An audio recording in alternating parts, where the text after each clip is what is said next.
In the mist-shrouded valleys of northern Vietnam, where emerald jungles cling to jagged peaks, a battle unfolded that would rewrite the fate of empires. This is the story of Dien Bien Phu, a name etched in blood and defiance. March to May 1954, 12,000 French soldiers, confident in their fortress of steel and concrete, faced 50,000 Viet Minh fighters led by the tactical genius General Nguyen Giap. But this was no ordinary battlefield. Here, the mountains themselves became weapons. The French chose Dien Bien Phu for its strategic perch near the Laos border, a valley they believed would be their triumph. They built a fortress, an airstrip, artillery bunkers, and trenches, convinced their superior technology would crush the primitive Viet Minh. But Giap saw what they could not. To him, the valley was not a stronghold, it was a trap. While French planes patrolled the skies, Giap's forces performed the impossible. Under cover of darkness, 50,000 peasants and soldiers became a human conveyor belt. They disassembled Soviet-supplied howitzers, heavy mortars, and anti-aircraft guns, carrying them piece by piece across 100 kilometers of mountain trails on bicycles, bamboo stretchers, and bleeding shoulders. For months, they carved secret roads through the jungle, their hands raw, their resolve unbroken. Meanwhile, beneath the French fortress, a labyrinth grew. Viet Minh sappers dug tunnels and trenches, inch by inch, closer to the enemy. By March 1954, Giap's artillery, hidden in the hills like sleeping dragons, pointed silently at the French below. The storm breaks, March 13, 1954. At 5 p.m., the first shell struck Beatrice, a French stronghold. The sky erupted. 9,000 shells rained down in hours, turning the airstrip into craters and plains into fireballs. French commanders radioed in panic, "They have artillery." How? By midnight, human waves of Viet Minh surged forward.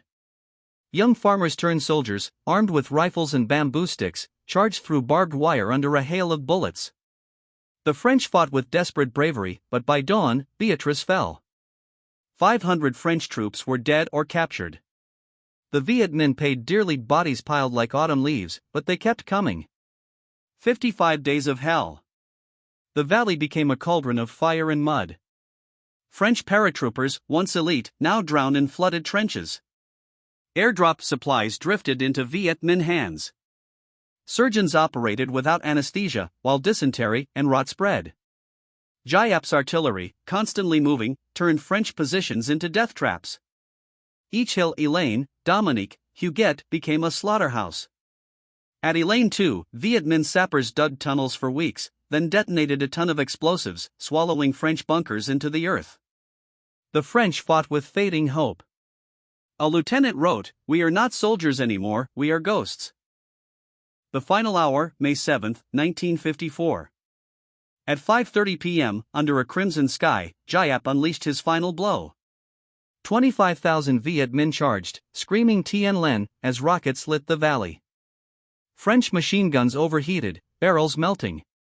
General de Castries, trapped in his bunker, sent his last message, "Everything is burning. We are blowing up the ammunition." By nightfall, the Viet Minh flag flew over French headquarters. Of 12,000 French troops, only 3,000 staggered into captivity, starving, wounded, their uniforms caked in blood and mud. Legacy of fire.